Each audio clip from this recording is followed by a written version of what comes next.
এই যে দেখছেন সেন্সর বোর্ডে সাকিব ইয়ানরা একসাথে হয়েছে, সকলে একসাথে আছে এখন কিনা, হতেও পারে পরে আরও আসতে পারে।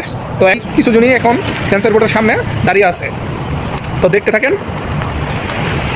ইনশাল্লাহ সেন্সর বোর্ড থেকে আনকাট বরবাদকে ছাড়িয়ে মুক্ত করে এখান থেকে আজকে সবাই সকল সাকিব ইয়ানরা যাবে।